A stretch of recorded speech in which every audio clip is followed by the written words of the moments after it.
Les amis, le Real Madrid est de retour de cette trêve internationale qui m'a semblé interminable. En effet, que ce fut frustrant de voir les joueurs de Xabi Alonso se séparer pour cette fameuse trêve alors qu'ils enchaînaient les bonnes prestations, qu'on voyait l'équipe s'améliorer de match en match, qu'on voyait une alchimie se créer autour de ce nouveau Real Madrid version 2025-2026 sous les ordres de Xabi Alonso. Cependant, pendant cette trêve, on a eu un bon Kylian Mbappé qui a marqué 2 buts, donc qui est resté en confiance. On a eu un Tchouaméni qui continue de maintenir cette phase ascendante, qui confirme qu'il est vraiment de retour à un top niveau, et on a vu un Dina Hussein qui a été capable de s'affirmer, de se confirmer, notamment avec l'équipe de la Roja. Cependant, je suis très content de retrouver cette équipe du Real Madrid et aujourd'hui on se retrouve pour mon 11 idéal pour affronter la Real Sociedad au stade Anoeta samedi à 16h15, un match déjà très important pour la Liga et surtout un match juste avant la Ligue des Champions où ils vont affronter l'Olympique de Marseille. Salut tout le monde, moi c'est Ous, j'espère que vous allez bien et si vous appréciez les vidéos sur le Real Madrid, les analyses avant match très détaillées où je parle de mon 11 idéal, où je parle de chacun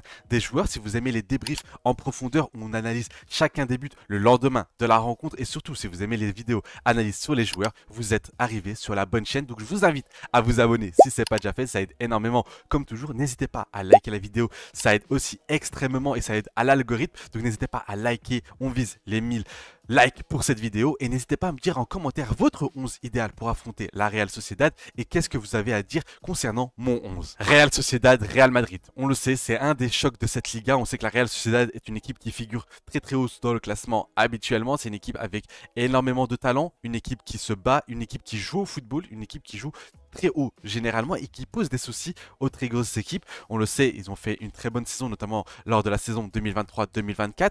Mais cette saison, pour la Real Sociedad, c'est assez compliqué. On le voit juste ici, toujours aucune victoire dans cette Liga 2025-2026. Ils sont en train de stagner à une place de 17e de Liga, ce qui n'est pas habituel pour cette équipe basque. On sent qu'il y a des difficultés. Ils ont un nouvel entraîneur. Voici leur 11 du dernier match. On voit qu'il y a des joueurs pourtant de talent comme Kubo, qu'on sait, l'ancien du Real Madrid, qui a l'habitude de faire mal au Real Madrid, que ce soit par sa patte gauche ou par ses dribbles. On a Barrechea qui est un très bon joueur. On a Oyarzabal qui a encore brillé avec la sélection espagnole. On a Oscarson, le crack au poste de numéro 9. On a des noms qu'on peut reconnaître ici comme Munoz, Zubeldia. On a Remiro au goal qui fait souvent des très gros matchs face au Real Madrid. Donc le Real Madrid a affaire à une grosse équipe, même si, attention, cette dernière, comme je l'ai dit, toujours aucune victoire. Donc ils seront très revanchards. Surtout après une trêve internationale, on peut s'attendre à ce que ce Real Sociedad joue très très bien. Et pour ça, voici le 11 que j'ai concocté pour le Real Madrid.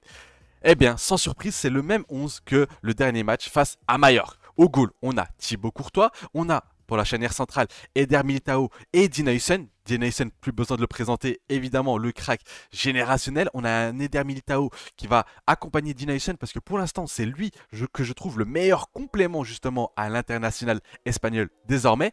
Au poste de latéral gauche, on a Alvaro Carreras qui a aussi fait des très très gros matchs encore une fois. Il a été sensationnel lors du dernier match. Il n'a pas été convoqué avec la sélection espagnole, ce qui est une bonne chose pour le Real Madrid parce que ça veut dire qu'il est très en forme, qu'il va être, qui a pu prendre 2 semaines d'entraînement sans match à intensité, c'est-à-dire qu'il va revenir dans une très bonne forme, surtout pour affronter les gros matchs qui vont arriver. Donc comme je l'ai dit, il y a la Real Sociedad, il y a l'Olympique de Marseille, il y a l'Atlético plus tard dans le mois. Donc voilà, on aura besoin d'un très bon Alvaro Carreras, lui qui est très très prometteur depuis ses débuts au sein de la capitale espagnole. Au poste de latéral droit, j'ai décidé de mettre Alexander Arnold.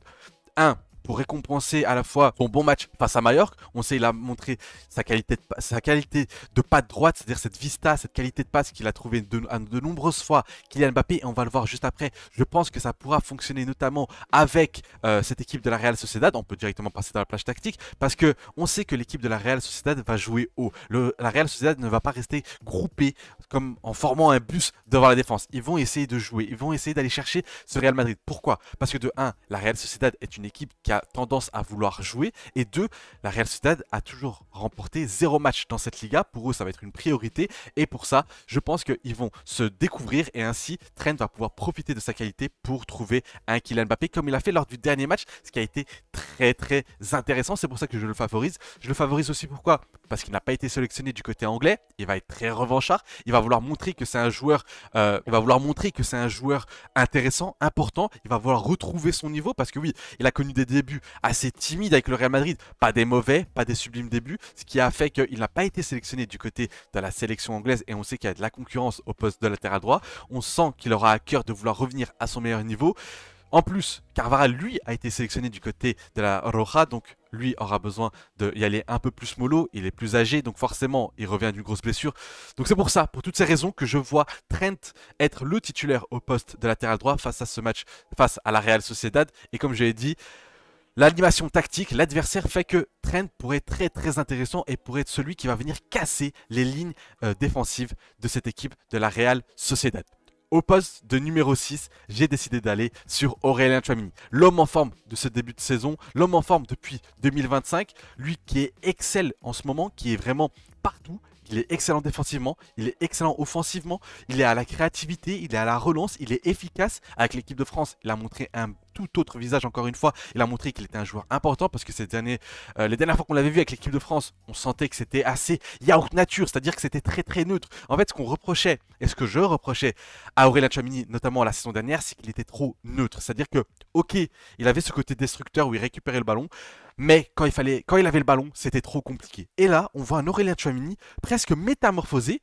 Attention, ça ne date pas que du fait de l'arrivée de Xabi Alonso. Avec Ancelotti, on voyait aussi un meilleur Tchouaméni, mais là, on voit un Tchouaméni qui est protagoniste avec le ballon, qui n'hésite pas à essayer des passes dangereuses.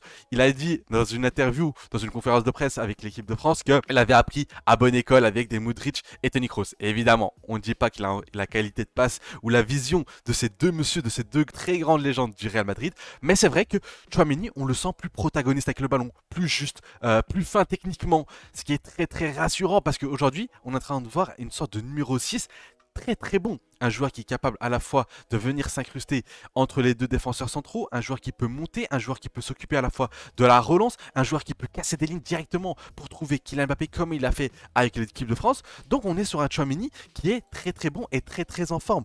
Parce que le milieu de terrain a besoin de joueurs qui font plus que défendre ou plus qu'attaquer. Aujourd'hui, dans le football moderne, le milieu de terrain se doit d'être polyvalent, se doit d'être complet. Il se doit de faire énormément de choses sur le rectangle vert. Et Tchouaméni, pour l'instant, ce qu'on voit, c'est une version très très bonne de lui parce que, comme je l'ai dit, il est capable de combiner, il est capable d'être bon à la relance, il récupère le ballon, il fait maximum 2 touches de balle, c'est-à-dire récupération de ballon, contrôle, lève la tête, il trouve un axe de passe.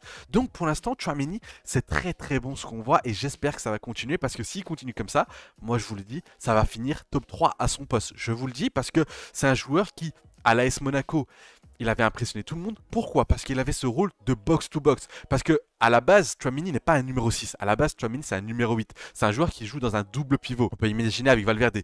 Donc avec Valverde, ça manque un peu de créativité.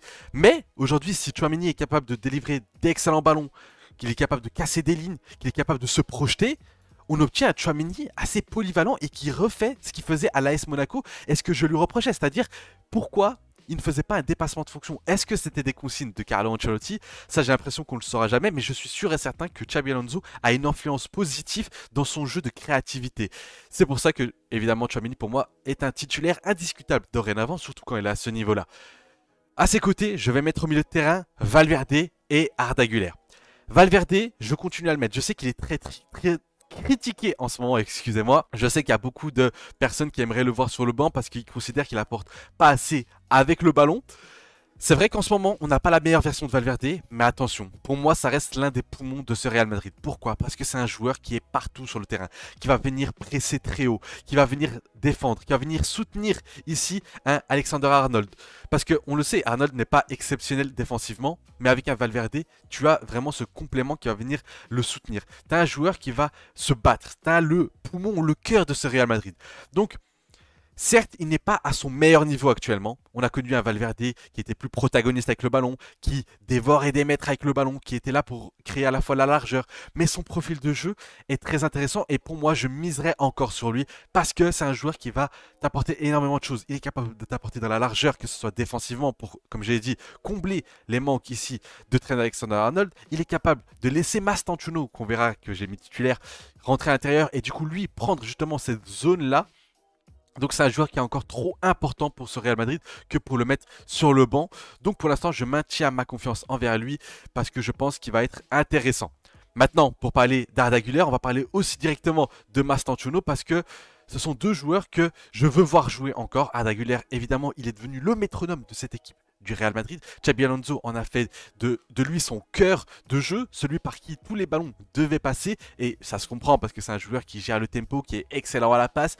Comme je l'avais dit lors des derniers débriefs, j'en attends encore plus de la part d'Arda Güler. J'attends qu'il exprime sa créativité à son maximum. Je sais qu'il a la capacité incroyable de pouvoir faire ce qu'il veut avec le ballon. J'espère qu'il va avoir plus de connexion avec Kylian Mbappé parce qu'on l'a vu, les deux ça fonctionne très très bien. Vraiment Kylian Mbappé et Arda Güler, j'ai l'impression que la connexion entre eux est vraiment du haut débit et ça se voit notamment quand Arda Güler peut le trouver. Avec l'absence de Jude Bellingham, on voit un Arda Güler vraiment plus haut sur le terrain qui est vraiment dans cette zone là où il est autour de Kylian Mbappé, qui va pouvoir à la fois donner d'excellents ballons à Mbappé mais aussi à Vinicius quand il va en profondeur ou à Mastantuono.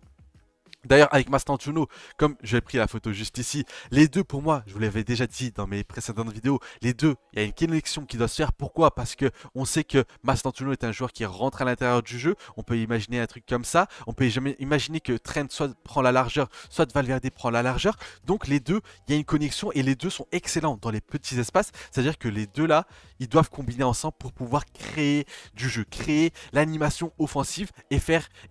en fait, ils doivent faciliter la vie à Vinicius et à Kylian Mbappé qui vont eux occuper l'attaque de ce Real Madrid. Donc là, pour compléter cette composition d'équipe, ce 11 idéal, il y a évidemment Kylian Mbappé au poste de numéro 9, entre guillemets, parce qu'il se balade un peu partout, il décroche sur le côté droit, il décroche dans l'axe, il revient descendre pour toucher les ballons. On a un très bon Kylian Mbappé depuis ce début de saison, on va pas le brider, c'est un joueur qui marque pas mal de buts, il a continué à marquer avec l'équipe de France. Il montre qu'il est plus en jambes, qu'il est très tranchant, qu'il est très bon. Je pense qu'il a à cœur de se rattraper de la saison dernière. Vinicius Junior, on a vu une très très bonne version de lui avant la trêve internationale. Lui n'a pas été sélectionné du côté du Brésil parce que Carlo Ancelotti a voulu le reposer parce que les matchs n'étaient pas importants. D'ailleurs, il y a eu polémique parce que Rafinha, lui, a été sélectionné. Donc Vinicius, on va avoir un Vinicius frais. On va avoir le international brésilien qui va revenir à un très bon niveau. Je suis sûr que là, on va avoir une version de lui encore meilleure. Un joueur qui est capable de faire ce qu'il sait faire, c'est-à-dire à la fois élargir avec le ballon pour rentrer à l'intérieur, éliminer, pouvoir aussi jouer en tant que numéro 9 pour ainsi apporter du danger dans l'axe comme il l'a fait lors de la saison 2023-2024, une saison que je considère ballon d'oresque. Donc voilà, l'animation offensive est telle que je la vois ici. Je vois Mastantuono du coup être titulaire. Pourquoi? Parce que aujourd'hui Jude Bellingham n'est pas encore de retour, Camavinga n'est pas encore de retour, donc il y a encore cette place qui est vacante. Brahim Diaz, je l'imagine pas être titulaire, même si, attention, ça peut être un titulaire surprise entre guillemets. Mastantuono a joué avec l'équipe d'Argentine, il a même porté le fameux numéro 10, qui est très intéressant, on le sait, c'est un Argentin qui aime Lionel Messi, c'est un joueur qui a la confiance de ses coachs, que ce soit en Argentine, mais aussi du coup avec le Real Madrid.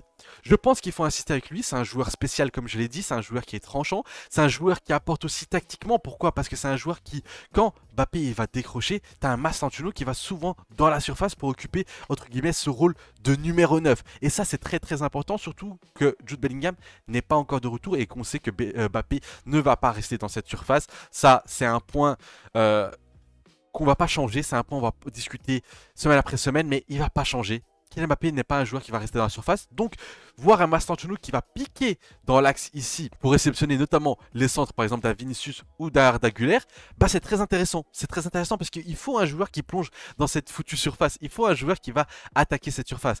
On a un Mbappé qui désormais maintenant attaque la profondeur, ce qui est déjà très très bien parce que ça mise sur les qualités du français, parce que ça permet du coup ici à Trent de venir trouver directement par la passe, mais on sait qu'il ne va pas attaquer la surface de réparation. On sait qu'il ne va pas être ce joueur qui va occuper ce rôle de numéro 9. Mais il t'apporte d'autres choses. Il t'apporte à la fois un côté tranchant, il t'apporte des buts. On le sent plus en forme, plus fit. Donc voilà, ceci est mon 11 idéal pour affronter cette équipe de la Real Sociedad. Évidemment, tant qu'il n'y a pas l'arrivée de Jude Bellingham, il risque pas d'y avoir énormément de changements. En termes d'animation, on le sait, comme toujours, Tchouaméni peut se transformer ici en défenseur central, laisser Carreras et Trent monter plus haut. Oh là, excusez-moi, monter plus haut. Et du coup, ici, avoir une sorte de 3-4-3. On peut avoir quoi? On peut avoir aussi un Arda Güler qui monte plus haut. D'ailleurs, c'est ce qui se passe très souvent, c'est qu'un Tchouaméni reste seul ici, dans cette zone-là. Valverde monte aussi très haut. On a un Mastantuono très haut, Vinicius qui occupe la largeur et un Carreras qui vient ici pour former ici des triangles. Tac, tac, tac. Ou avec Kylian Mbappé. Donc, on le sait, la formation dans le côté adverse du rectangle vert, Xabi Alonso favorise les jeux en triangle, que ce soit ici avec Carreras, Arda Güler ou Vinicius, ou avec Kylian Mbappé, Carreras et Vinicius. Et ainsi, on peut voir un Mastantuono attaquer la surface et avoir un Arda Güler aux abords justement de cette fameuse surface. On a un Valverde qui t'apporte à la fois de la largeur, mais aussi à l'intérieur du jeu. Ce que je ne veux pas voir, c'est voir un Valverde qui occupe ce rôle de double pivot. Je préfère le voir plus haut parce que à la relance, Tchouaméni, Arda Güler, c'est plus complémentaire. Parce que Arda Güler va t'apporter cette créativité, va t'apporter cette qualité technique, cette qualité de relance, alors qu'un Valverde Tchouaméni, ça manque cruellement de qualité technique. On peut imaginer que quand ça se passe comme ça, on peut imaginer un Mastantuono qui repique un peu plus dans l'axe, on peut imaginer un Valverde plus haut, on peut imaginer un Trent qui vient aussi aider à la relance parce que lui, ce qui permet aussi, depuis ces derniers temps, c'est qu'on voit forcément un Trent qui, quand Militao n'a pas de solution, va donner le ballon à Trent. Et Trent, lui, a la qualité technique et il a la qualité de passe pour directement trouver une bonne relance. Que ce soit trouver directement Mastantuono, pour trouver un Arda Güler qui généralement vient demander, pour trouver directement Kylian Mbappé pour accélérer le jeu. C'est aussi un accélérateur de jeu. Donc voilà, pour toutes ces raisons, je vois ce 11 pour affronter la Real Sociedad. Est-ce que je ne mettrai pas Rudiger pour lui redonner confiance? Je pense pas. Je pense que franchement, Eder Militao revient très très bien. En plus, Militao, il t'offre aussi cette capacité de pouvoir jouer plus large. Ainsi, on peut jouer comme ça avec un Tchouaméni au milieu. Dina Hussein qui va coller ici. Donc, je trouve que Militao fait des bons matchs. Il revient à bon niveau. Rudiger est sur la fin. Asensio, Raúl Asensio, qu'est-ce qu'on en fait? Eh bien, Raúl Asensio, depuis sa Coupe du Monde des clubs, c'est assez compliqué. Je voulais en parler un peu dans cette vidéo. J'espère que Xabi Alonso va lui redonner un peu sa chance parce qu'on se rappelle que la saison dernière, il nous a tellement donné qu'il mériterait quand même qu'on puisse le revoir parce que bon, cette Coupe du Monde des clubs a été compliquée pour lui, il a fait énormément d'erreurs, mais on espère le revoir à minima quelques minutes par match parce que c'est un joueur qui, attention, peut rentrer dans la rotation. Moi, je le vois même peut-être en concurrence avec Rudiger. Donc voilà, c'était mon 11 idéal pour le Real Madrid pour affronter la Real Sociedad. J'attends le vôtre en commentaire. Qu'est-ce que vous aurez changé? Est-ce que pour vous, Mastantuono peut être titulaire? Est-ce que Valverde doit aller sur le banc? Trent vs Carvajal, Militao vs Rudiger? Bref, j'attends vos avis en commentaire. Évidemment, si vous êtes arrivé jusque là, n'hésitez pas à liker la vidéo, ça aide énormément.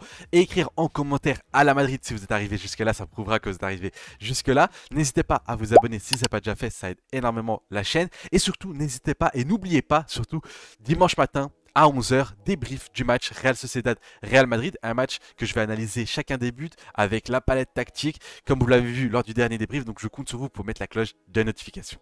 Bref, je vous laisse, c'était Ous et un avis noyé dans la mer.